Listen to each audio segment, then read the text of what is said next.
तलाक के 8 साल बाद कलेक्टर बनकर लौटा पति, सड़क किनारे बकरी चराते मिली तलाकशुदा पत्नी, फिर जो हुआ। दोस्तों, ये सच्ची कहानी है उत्तर प्रदेश के कानपुर शहर की, जहां एक ऐसी घटना हुई जिसने पूरे इलाके को भावुक कर दिया। यह कहानी है अर्जुन सिंह और सविता की, जिनकी जिंदगी ने उन्हें ऐसे मोड़ पर लाकर खड़ा कर दिया जहां किस्मत भी उनके सामने छोटी पड़ गई। एक समय था जब दोनों एक दूसरे के बिना एक पल भी नहीं रह सकते थे। कानपुर शहर के पास बसे शिवपुर गांव में अर्जुन सिंह अपने माता पिता के साथ रहता था। वह पढ़ाई में बहुत तेज था और बचपन से ही बड़ा अफसर बनने का सपना देखता था। गांव के लोग अक्सर उसकी मेहनत की तारीफ करते थे। अर्जुन पूरी लगन से अपने सपने के पीछे लगा हुआ था। उसी गांव में कुछ दूरी पर सविता अपने पिता रघुवीर चौधरी और छोटी बहन नीलम के साथ रहती थी। सविता बेहद सरल स्वभाव की लड़की थी। उसकी सबसे बड़ी खूबी यह थी कि वह हर हाल में मुस्कुराना जानती थी। गांव में उसकी अच्छाइयां की मिसाल दी जाती थी। समय बीता और दोनों परिवारों की सहमति से अर्जुन और सविता की शादी तय हो गई। शादी के दिन पूरे गांव में खुशी का माहौल था। हर किसी को लगता था कि दोनों एक दूसरे के लिए ही बने हैं। शादी के बाद सविता अपने नए घर आ गई। शुरुआती दिन बहुत अच्छे गुजरे। अर्जुन और सविता एक दूसरे का खूब ख्याल रखते थे। अर्जुन घंटों पढ़ाई करता और सविता उसके लिए चाय बनाकर लाती। दोनों अपने भविष्य के सपनों पर बातें करते थे। जिंदगी धीरे धीरे खूबसूरत लगने लगी थी, लेकिन घर के बाकी लोगों को यह खुशी ज्यादा दिन तक पसंद नहीं आई। अर्जुन की माँ कमला देवी को सविता की हर बात में कमी नजर आने लगी। कभी खाना बनाने पर ताना मिलता तो कभी घर के काम को लेकर। सविता सब कुछ चुपचाप सहती रही।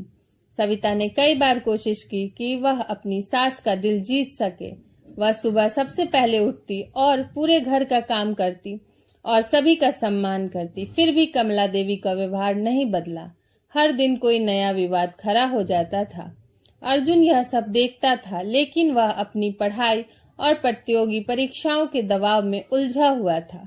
उसे लगता था कि एक दिन सब ठीक हो जाएगा, इसलिए वह घर के झगड़ों से ज्यादा हस्तक्षेप नहीं करता था। यही उसकी सबसे बड़ी गलती बनने वाली थी। कुछ महीनों बाद अर्जुन ने बड़ी परीक्षा दी, लेकिन उसका चयन नहीं हो सका। यह असफलता उसके लिए बहुत बड़ा झटका थी। उसने खुद को कमरे में बंद कर लिया। कई दिनों तक वह किसी से ठीक से बात नहीं करता था। सविता ने उस मुश्किल समय में उसका पूरा साथ दिया। वह उसे हिम्मत देती और कहती कि मेहनत कभी बेकार नहीं जाती। लेकिन अर्जुन की माँ को यह सब पसंद नहीं था। वह हर असफलता का दोष सविता पर डालने लगी। धीरे धीरे घर का माहौल और खराब होता गया। कमला देवी हर रिश्तेदार के सामने सविता की बुराई करने लगी। कई बार झूठी बातें भी फैलाई गई। सविता को समझ नहीं आता था कि आखिर उसकी गलती क्या है। एक शाम अर्जुन पढ़ाई के लिए शहर गया हुआ था। उसी दौरान घर में बड़ा झगड़ा हुआ। कमला देवी ने सविता पर घर के पैसे चोरी करने का आरोप लगा दिया। सविता यह सुनकर सन्न रह गई। उसने रोते हुए खुद को निर्दोष बताया, लेकिन किसी ने उसकी बातें नहीं सुनी। जब अर्जुन घर लौटा तो उसे भी यह कहानी सुनाई गई। उस समय वह पहले से ही मानसिक दबाव में था। उसने बिना सच्चाई जाने सविता से सवाल पूछे। सविता को उम्मीद थी कि अर्जुन उसका भरोसा करेगा, लेकिन ऐसा नहीं हुआ। उस रात सविता पहली बार पूरी तरह टूट गई। जिस इंसान पर उसे सबसे ज्यादा विश्वास था, वही उसकी आंखों में शक लेकर खड़ा था। वह देर तक रोती रही। अर्जुन भी अंदर से परेशान था, लेकिन वह सही फैसला नहीं ले पाया। अगले कुछ हफ्तों में हालात और बिगड़ गए। छोटी छोटी बातों पर झगड़े होने लगे। रिश्तेदार भी आग में घी डालने का काम कर रहे थे। धीरे धीरे दोनों के बीच दूरी बढ़ने लगी। घर अब घर जैसा नहीं रह गया था। एक दिन पंचायत बुलाई गई। वहां भी सविता के खिलाफ झूठी बातें कही गई। सविता बार बार अपनी सफाई देती रही, लेकिन कोई उसकी बात सुनने को तैयार नहीं था। उसकी आंखों से लगातार आंसू बह रहे थे। सबसे ज्यादा दर्द उसे तब हुआ जब अर्जुन चुप खड़ा रहा। उसने न तो सविता का पक्ष लिया और न ही किसी आरोप का विरोध किया। सविता को लगा जैसे उसके पैरों के नीचे से जमीन खिसक गई हो। कुछ महीनों की कानूनी प्रक्रिया के बाद दोनों का तलाक हो गया। जिस रिश्ते को 7 जन्मों का बंधन कहा जाता था, वह कुछ कागजों के सहारे खत्म हो गया। सविता अपने मायके लौट गई और अर्जुन अपने सपनों के पीछे फिर से निकल पड़ा। तलाक के दिन जब सविता गांव छोड़ रही थी, उसकी आंखें लगातार अर्जुन को खोज रही थी। शायद उसे उम्मीद थी कि आखिरी पल में वह उसे रोक लेगा, लेकिन अर्जुन दूर खड़ा रहा। दोनों की आंखों में आंसू थे, मगर शब्द किसी के पास नहीं थे। बस धीरे धीरे गांव से दूर जाती रही। खिड़की के पास बैठी सविता अपने टूटे हुए सपने को देख रही थी। दूसरी तरफ अर्जुन सड़क किनारे खड़ा उस बस को तब तक देखता रहा जब तक वह उसकी नजरों से ओझल नहीं हो गई। अर्जुन वही सड़क किनारे खड़ा रहा। बस जा चुकी थी, लेकिन उसके दिल में एक अजीब खालीपन रह गया था। पहली बार उसे एहसास हुआ कि गुस्से और दबाव में लिया गया फैसला जिंदगी भर का दर्द बन सकता है। मगर अब बहुत देर हो चुकी थी। सविता अपने मायके पहुंची तो वहां उसका स्वागत खुशियों से नहीं बल्कि चिंता से हुआ। रघुवीर चौधरी अपनी बेटी की हालत देखकर टूट गए। उनकी आंखों में दर्द साफ दिखाई दे रहा था। जिस बेटी को उन्होंने हंसते हुए विदा किया था, वह आज बिखरी हुई लौट आई थी। गांव के लोग तरह तरह की बातें करने लगे। कोई सविता को दोषी कहता तो कोई उसके भाग्य को कोसता। सविता ने किसी का जवाब देना जरूरी नहीं समझा। उसने खुद को घर की चारदीवारी तक सीमित कर लिया। उसके चेहरे की मुस्कान जैसे कहीं खो गई थी। उधर अर्जुन ने गांव छोड़ दिया। वह कानपुर शहर चला गया और एक छोटे से कमरे में रहने लगा। उसने खुद को पूरी तरह पढ़ाई में झोंक दिया। अब उसके पास ना कोई दोस्त था और ना कोई सहारा।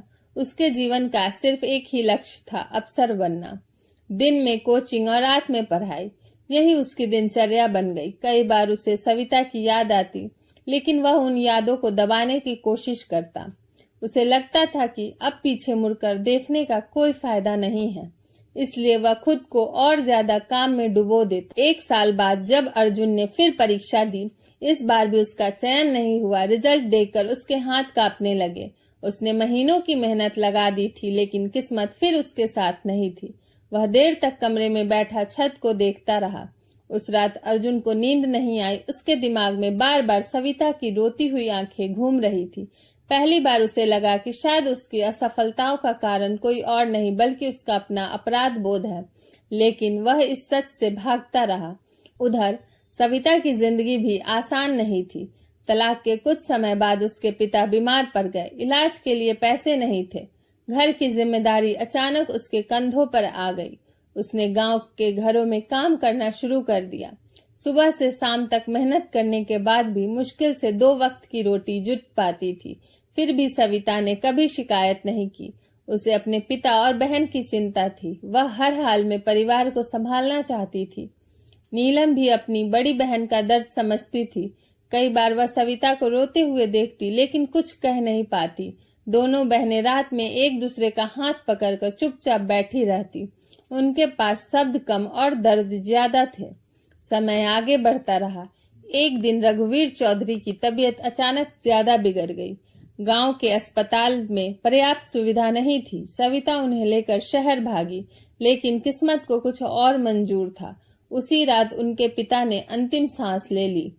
पिता की मौत ने सविता को अंदर तक तोड़ दिया। उसे लगा जैसे उसके सिर से छांव हट गई हो।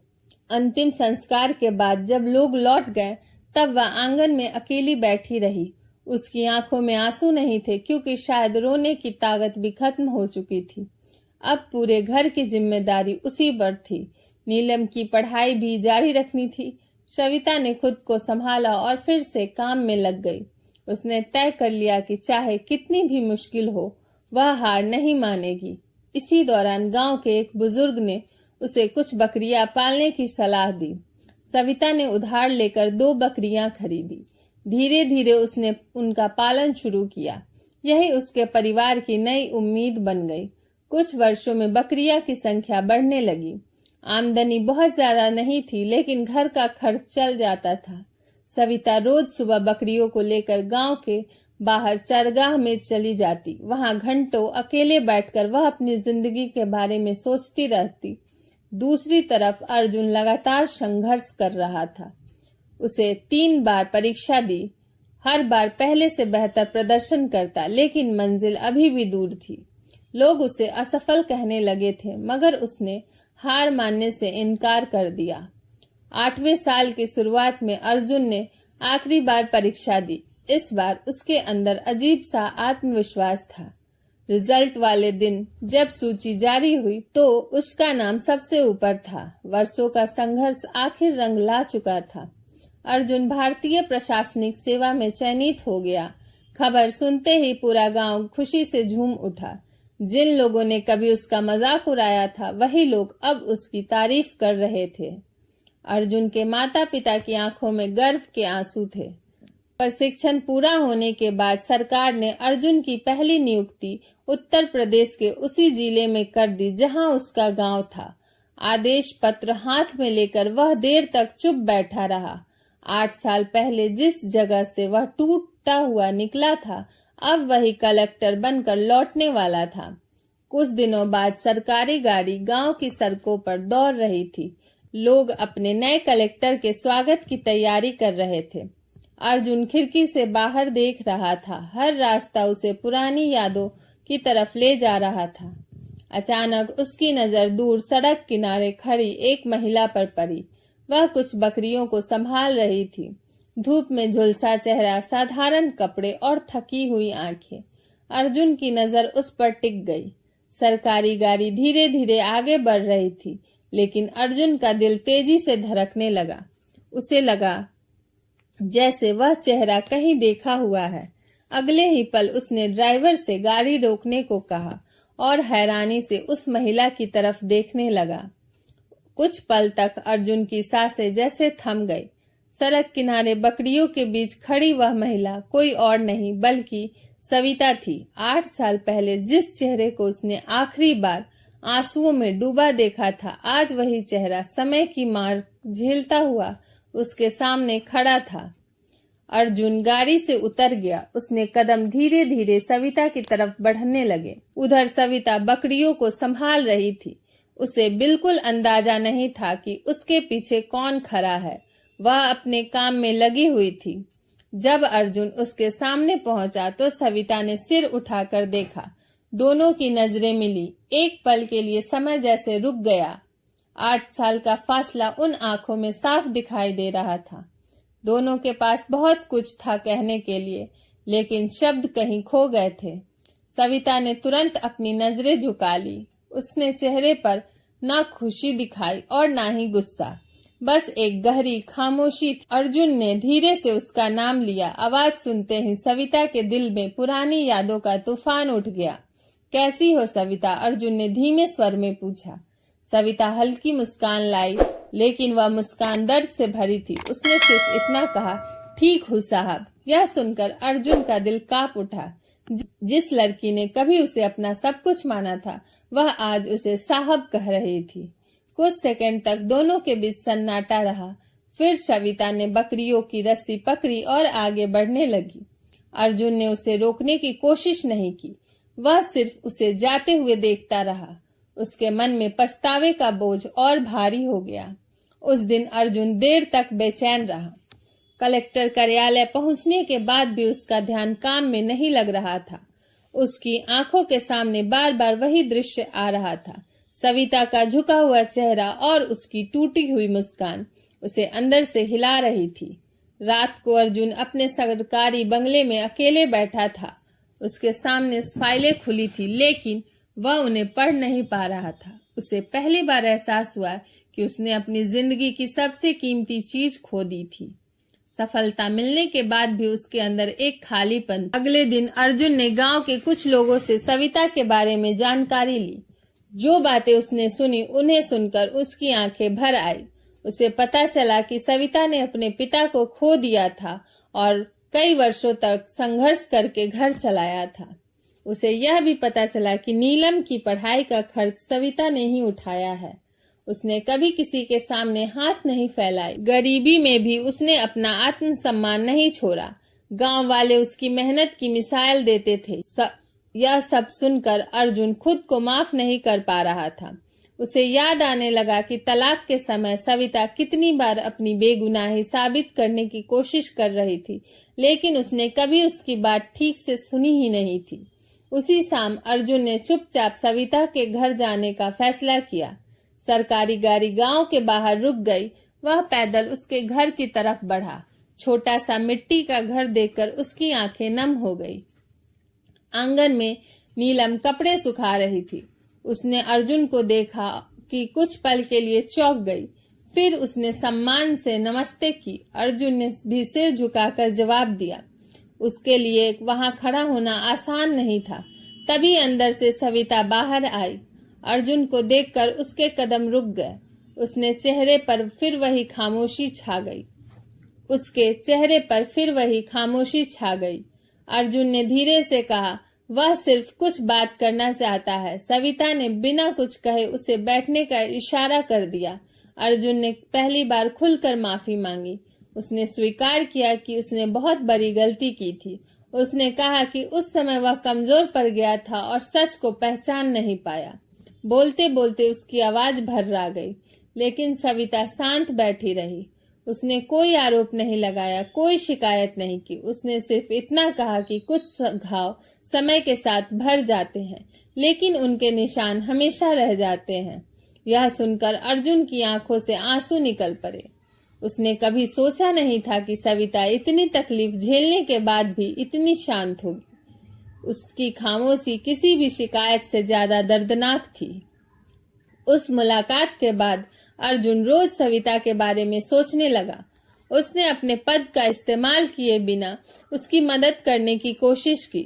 गांव की सड़क बनवाई गई, पशुपालन योजना का लाभ दिलवाया गया और कई सुविधाएं गांव तक पहुंची। सविता को धीरे धीरे महसूस होने लगा कि इन सब के पीछे अर्जुन का हाथ है, लेकिन उसने कभी इस बारे में बात नहीं की। वह अब भी अपने आत्मसम्मान के साथ जीना चाहती थी। उसके दिल में दर्द कम नहीं हुआ था। कुछ दिनों बाद अर्जुन की मां कमला देवी भी गांव आई। उम्र ने उन्हें काफी बदल दिया था। जब उन्होंने सविता को देखा तो उनकी आंखों में शर्म साफ दिखाई दे रही थी। उन्हें अपने किए हुए व्यवहार पर पछतावा होने लगा। कमला देवी ने सविता से बात करने की कोशिश की। वर्षों पहले जो अहंकार उनके चेहरे पर था, उसकी जगह आज पश्चाताप था। सविता ने उनका सम्मान किया, लेकिन पुराने घाव उसके दिल में अब भी मौजूद थे। उस रात अर्जुन अपने कमरे में बैठा बहुत देर तक सोचता रहा। उसे समझ आ गया था कि सिर्फ माफी मांगने से सब कुछ ठीक नहीं होगा। 8 साल का दर्द कुछ शब्दों में खत्म नहीं हो सकता था। बाहर बारिश शुरू हो चुकी थी और अर्जुन खिड़की से अंधेरे आसमान को देख रहा था। उसी समय उसके फोन पर एक खबर आई। खबर पढ़ते ही उसके चेहरे का रंग बदल गया। तुरंत कुर्सी से उठ खड़ा हुआ। फोन पर खबर मिली थी कि तेज बारिश की वजह से गांव के पास वाली सड़क पर पानी भर गया है। उसी रास्ते से सविता अपनी बकरियों को लेकर लौट रही थी। अर्जुन बिना एक पल गवाए गाड़ी में बैठा और गांव की तरफ निकल पड़ा। बारिश लगातार बढ़ रही थी। सड़क के दोनों तरफ पानी जमा हो चुका था। गांव के लोग इधर उधर भाग रहे थे। अर्जुन की नजर बेचैनी से सविता को खोज रही थी। उसके मन में अजीब सा डर बैठ गया था। कुछ दूर पहुंचते ही उसने लोगों की भीड़ देखी। वह तुरंत गाड़ी से उतरा और आगे बढ़ा। वहां सविता पानी में फंसी हुई बकरियों को बचाने की कोशिश कर रही थी। खुद की परवाह किए बिना वह जानवरों को सुरक्षित जगह पहुंचा रही थी। अर्जुन दौड़कर उसके पास पहुंचा। उसने सविता का हाथ पकड़कर बाहर निकालना चाहा, लेकिन सविता पहले बकरियों को बचाने की जिद करती रही। अर्जुन ने भी बिना कुछ कहे उसका साथ दिया। दोनों मिलकर एक एक बकरी को सुरक्षित स्थान तक ले गए। करीब 1 घंटे की मशक्कत के बाद सभी जानवर सुरक्षित थे। बारिश भी धीरे धीरे कम होने लगी। सविता थक कर वहीं बैठ गई। अर्जुन उसके सामने खड़ा था। दोनों की आंखों में शब्दों से ज्यादा भावनाएं थी। उस रात गांव में हर कोई अर्जुन और सविता की चर्चा कर रहा था। वर्षों बाद दोनों को एक साथ देखकर लोगों को पुराना समय याद आ गया, लेकिन अर्जुन के दिल में अभी भी एक बोझ था। वह जानता था कि असली लड़ाई अभी बाकी है। अगले दिन अर्जुन ने अपने माता पिता को गांव बुलाया। कमला देवी और महेंद्र सिंह सविता के घर पहुंचे। उनके चेहरे पर पछतावा साफ दिखाई दे रहा था। इतने वर्षों बाद उन्हें अपनी गलती का पूरा एहसास हो चुका था। कमला देवी सविता के सामने हाथ जोड़कर खड़ी हो गई। उनकी आंखों से आंसू बहने लगे। उन्होंने स्वीकार किया कि उन्होंने झूठे आरोप लगाकर एक निर्दोष लड़की की जिंदगी बर्बाद कर दी थी। यह सुनकर आसपास खड़े लोग भी भावुक हो गए। महेंद्र सिंह ने भी सिर झुका लिया। उन्होंने कहा कि उस समय उन्हें अपने बेटे और बहू का साथ देना चाहिए था, लेकिन उन्होंने चुप रहकर गलत लोगों का साथ दिया। उस गलती का पछतावा उन्हें सालों से परेशान कर रहा था। सविता सब कुछ चुपचाप सुन रही थी। उसके सामने वे सारे पुराने दिन घूमने लगे जब उसने हर अपमान को सहा था। वह दर्द आज भी उसके दिल में था, लेकिन सामने खड़े बुजुर्गों की टूटी हुई हालत देखकर उसका मन भी भर आया। कुछ दिनों बाद अर्जुन ने एक फैसला लिया। उसने गांव के मंदिर में सभी ग्रामीण को बुलाया। वहां पंचायत, रिश्तेदार और गांव के बुजुर्ग मौजूद थे। हर कोई जानना चाहता था कि आखिर कलेक्टर साहब सबको क्यों बुला रहे हैं।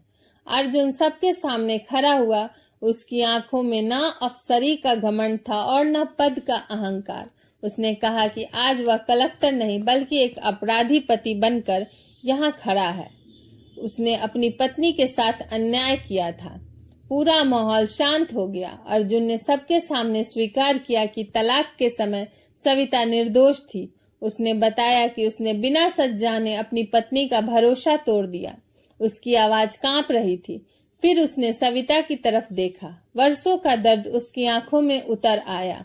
उसने कहा कि आईएएस बनना आसान था, लेकिन अपनी गलती का सामना करना सबसे मुश्किल काम था। उसने खुलेआम सविता से माफी मांगी। सविता की आंखों में आंसू आ गए। 8 साल पहले जिस आदमी ने उसकी बात नहीं सुनी थी, आज वही पूरे गांव के सामने अपनी गलती स्वीकार कर रहा था।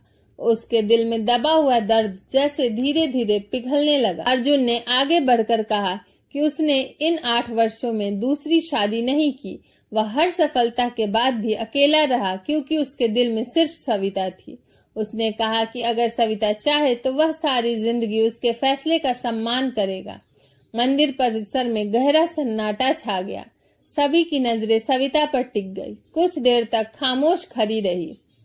उसकी आंखों से लगातार आंसू बह रहे थे। उसके सामने अतीत और वर्तमान दोनों खड़े थे। उसे वह दिन याद आया जब वह रोते हुए घर से निकली थी। उसे अपने पिता का संघर्ष याद आया, अपनी टूटी हुई रातें याद आई, लेकिन उसे यह भी दिख रहा था कि सामने खड़ा अर्जुन अब पहले वाला इंसान नहीं रहा। सविता धीरे धीरे अर्जुन के पास आई। उसने कांपते हुए हाथों से उसके आंसू पोंछे, फिर बहुत धीमी आवाज में कहा, गलती तुम्हारी थी, लेकिन सजा हम दोनों ने भुगती है। यह सुनते ही अर्जुन की आंखें भर आई। अगले ही पल सविता ने कहा कि वह पुराने दर्द को हमेशा याद रखेगी, लेकिन अब उस दर्द के साथ नहीं जीना चाहती। वह जिंदगी को एक नया मौका देना चाहती है। इतना सुनना था कि अर्जुन की आंखों से आंसू बह निकले। गांव के लोगों के चेहरे भी भावुक हो उठे। वर्षों बाद 2 टूटे हुए दिल फिर से एक हो रहे थे। इस बार उनके बीच भरोसा था, समझ थी और सच्चा पश्चाताप था। कुछ महीनों बाद दोनों ने सादगी से दोबारा विवाह किया। इस बार कोई दिखावा नहीं था, सिर्फ अपनेपन की गर्माहट थी। गांव के लोग उन्हें देखकर बहुत खुश हो गए क्योंकि उन्होंने नफरत पर प्रेम की जीत देखी। समय के साथ उनके जीवन में खुशियां लौट आई। अर्जुन ने हमेशा सविता का सम्मान किया और सविता ने भी उसके साथ नई शुरुआत की। दोनों ने साबित कर दिया कि सच्चा प्यार कभी खत्म नहीं होता, बस कभी कभी उसे वापस लौटाने में समय लग जाता है। इस कहानी से यही सीख मिलती है कि किसी भी रिश्ते में भरोसा सबसे बड़ी ताकत होता है। जब भरोसा टूटता है तो रिश्ते भी टूट जाते हैं, लेकिन सच्चा पश्चाताप और सच्चा प्रेम कई बार टूटे हुए रिश्तों को भी फिर से जोड़ सकता है। अब आप बताइए, अगर आप सविता की जगह होते तो क्या 8 साल बाद अर्जुन को माफ कर पाते? और अगर आप अर्जुन की जगह होते तो क्या पूरे गांव के सामने अपनी गलती स्वीकार करने की हिम्मत जुटा पाते? अपनी राय कमेंट में जरूर बताइए।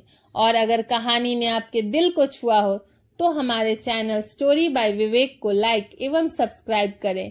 मिलेंगे एक और दिल को छू लेने वाली कहानी में। तब तक के लिए जय हिंद, जय भारत।